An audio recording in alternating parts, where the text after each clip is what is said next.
Hello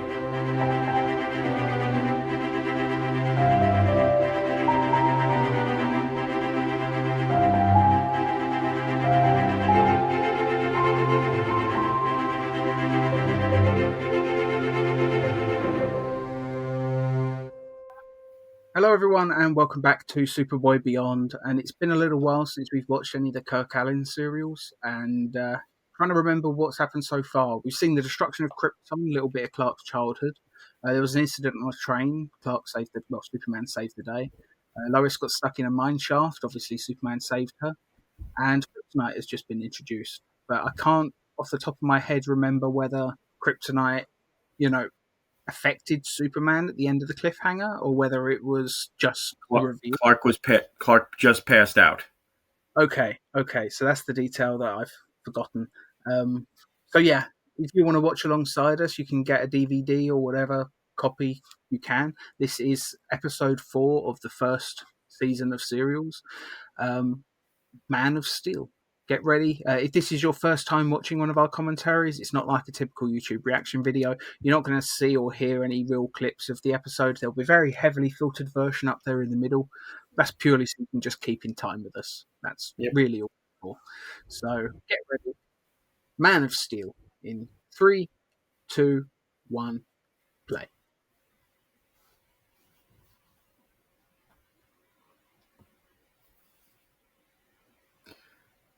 Superman.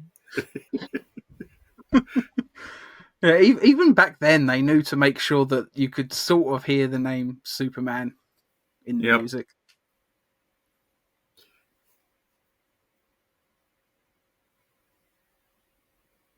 It's funny how that's the thing. You don't really get that much with Batman. It's only really the Adam West. I can't hear the name Batman in the Tim Burton movies or anything like that. It's funny how Superman's the only one who's got that sort of as a part of their theme tune across multiple generations. I think with the serials and with the George Reeves show, it was something that was, I guess, accidentally done. With the John Williams theme, Donner actually said to him, can you do this? It's a shame if it is completely accidental with the earlier works, because I don't know, I'd like to think that whoever was the composer on those pieces knew exactly what they were doing, but I guess it doesn't always happen that way. Oh, and there's the big chunk of kryptonite. Yeah, and really all it is a hunk of plastic or glass with a light underneath it. Yeah. But for 1949, it's very effective. Yeah. It's all it needs to be. Let's face it, if you was to do that now, really all you'd have to change is just make it a green light bulb underneath. That's all you need.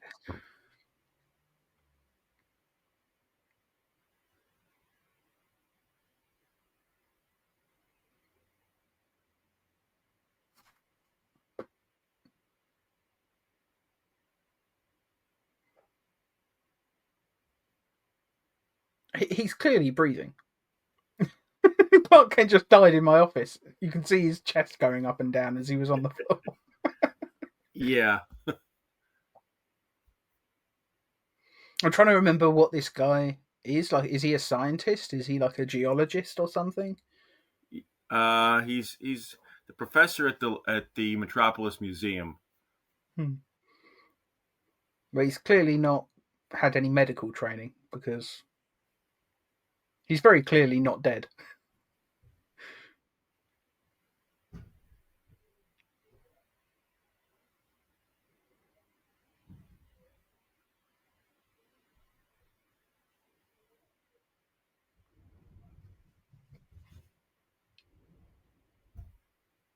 I didn't even see him check for a pulse, to be honest, but never mind. Yeah. And this, of course, was our first ever on-screen exposure to kryptonite.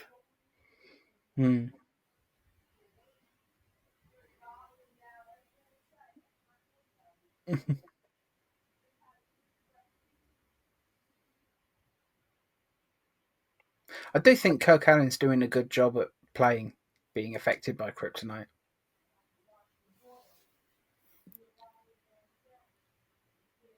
It's not too over the top, but it's enough that it's, considering this was made for children, you can't go too subtle with these things. But Yeah. in fact, he seemed to find a good middle ground.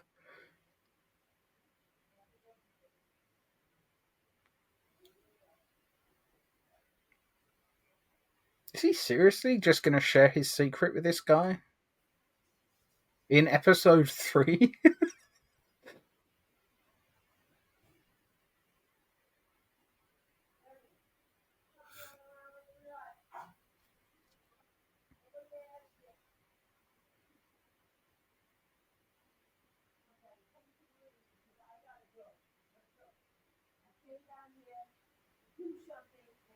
I guess this version of Clark is a little bit more trusting with his secret than Well, others. at this time in the world, the world could be a little bit more trusting. It's not like today where you have to hide everything from everybody.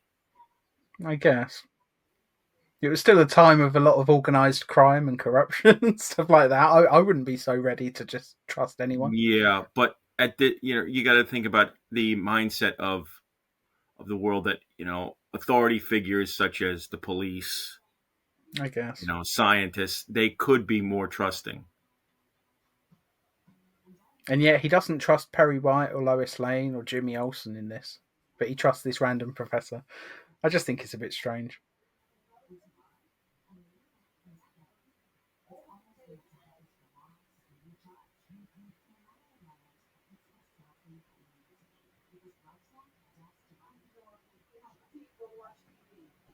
And now we find out he can't see through lead. It's a good way of doing it. It's a little bit more organic than just telling Lois Lane.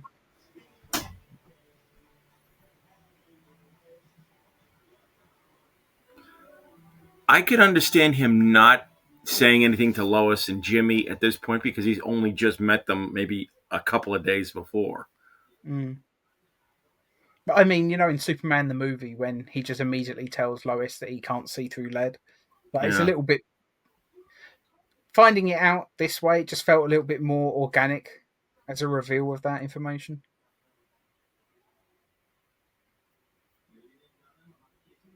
I guess his strength is unaffected.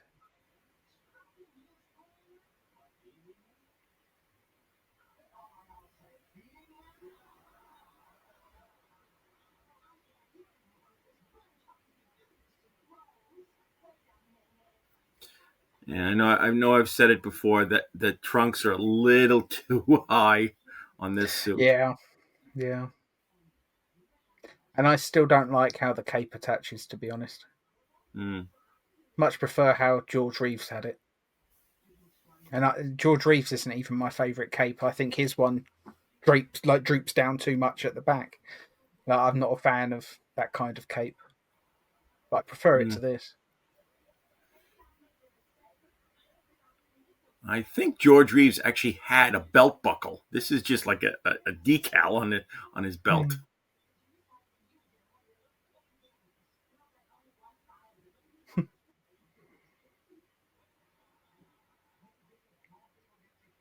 And I know I've said it before. I don't mind the animated flying shots in the slightest. I think they work pretty well. They get the transitions pretty well. The way he swoops in through a window and it cuts to Kirk Alyn on the inside. Yeah. It's just it flows together very well. And let's face it, back then they couldn't have done flying shots like that with wire work. Like they would have ended up killing him. you know, Trying to Yeah. swoop him in through Remember, a only a window. couple of years later, they nearly killed George Reeves during the first season. Mm. That's why he switched to the crate, wasn't it? Just laying on a crate.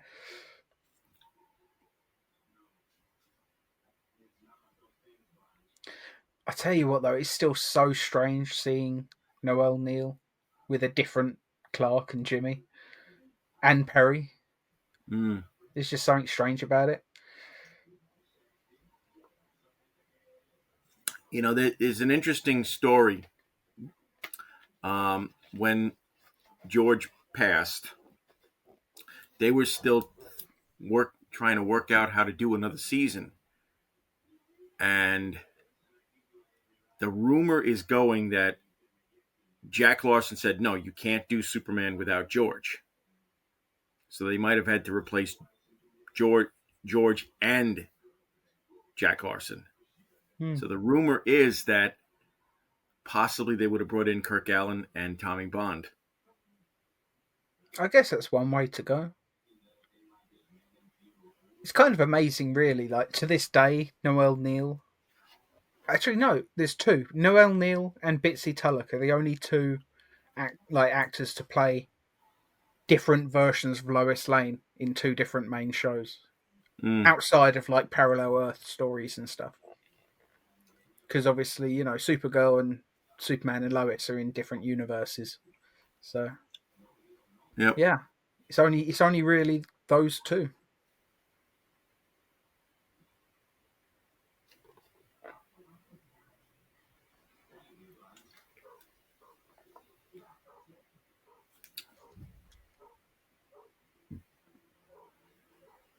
And I swear Lois doesn't take this hat off. She's had it in every shot of every episode so far.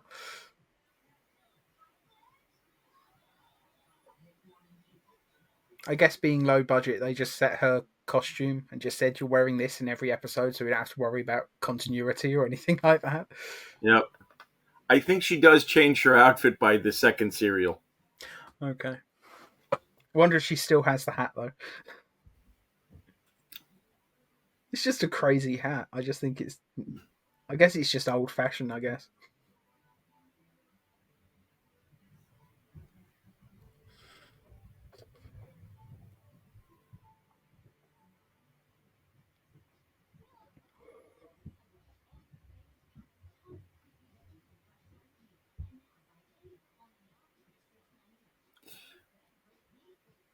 Something about this guy's acting.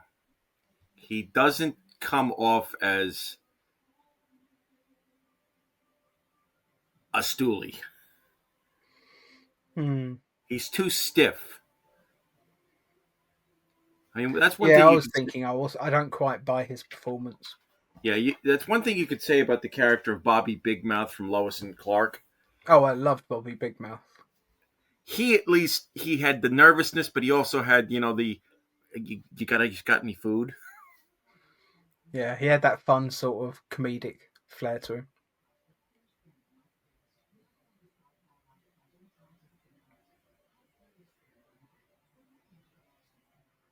Yeah, his performance is just a tiny bit wooden. I wouldn't say it's the worst performance I've seen. I think there's even worse performances in Superboy, but yeah, it's not quite up to scratch.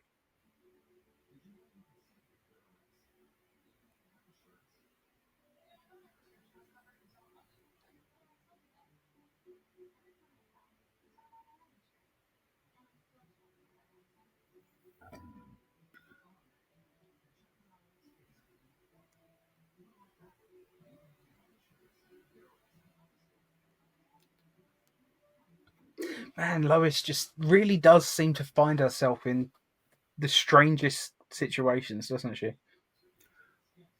Well, Somehow she always gets into trouble. it's her mo. Get into trouble. Hmm.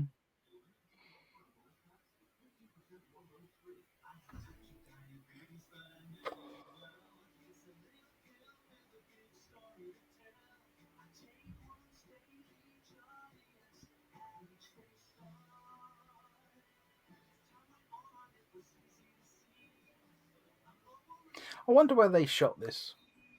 Some interesting looking sort of cave locations. Mm. It reminds me a little bit of the Adam West Batman area. They're used for the exteriors when the Batmobile pulls out or in. Probably isn't. Well, it was filmed in California, so California is known for the mountains. Hmm. It's probably filmed in the same spot that they later filmed the infamous Gorn fight with Kirk in Star Trek. Quite possibly, yeah.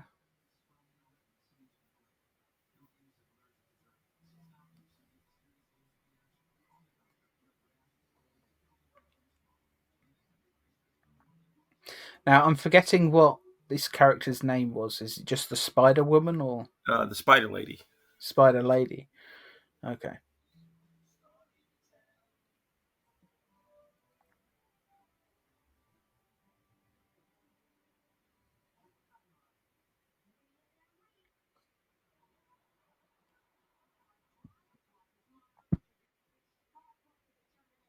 And I've seen better villain lair sets, but considering the low budget that they had for this, it's not bad. Adding that giant spider web in the background does wonders. Mm.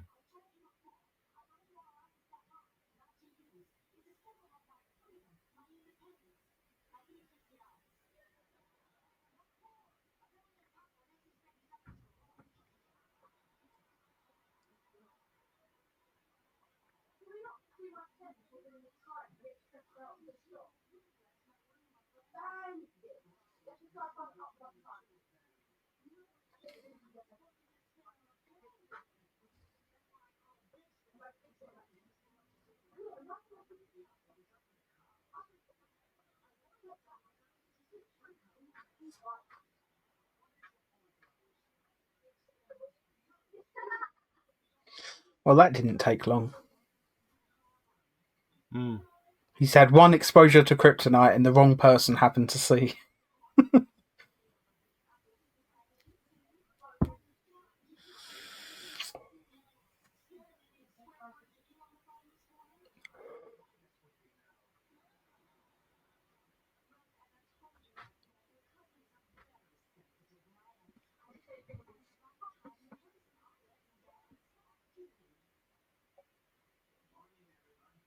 Oh, this is really a bad idea. Hmm.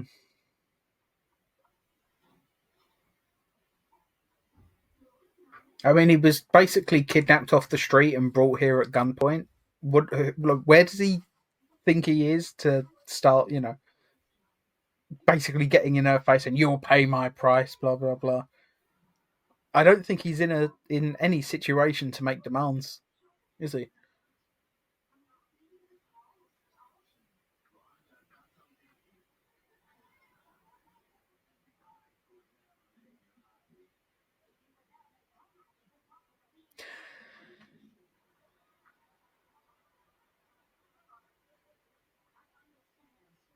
And now you see what the spider web does. Yeah.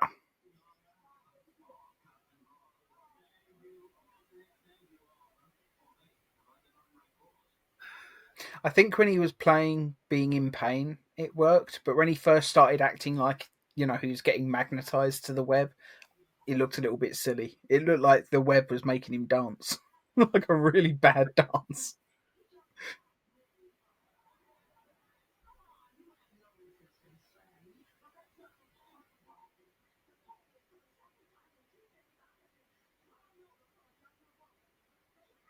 As attractive as I've always found Noelle Neal to be, Mm. Carol Foreman's not that bad looking. No, she's not. Definitely more of a Lois guy, though.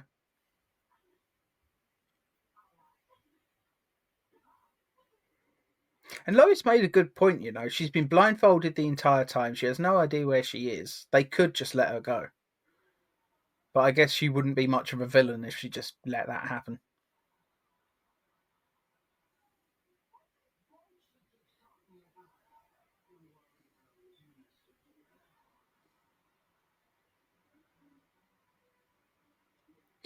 Okay. Now, that's the end of episode 4. I want to make a slight prediction as to how the cliffhanger is going to get resolved. I think just literally we'll see Lois still attached to the web, still being electrocuted, and he's just going to crash through a wall like he was literally seconds away, and that's how he'll stop it. Or maybe I'm thinking too George Reeves crashing through I think walls. you are. Well, he's going to get there somehow, or the electrics will go down and she won't be killed or whatever. Or maybe they're just trying to make her pass out so they can dump her somewhere else. I don't know, but Well, we'll leave that for the next time we yeah. watch. Okay, so thank you all so much for watching. We'll see you next week with Screw It, part 5 of the Kirk A Alyn job serial. for Superman. Indeed. See you then. Goodbye.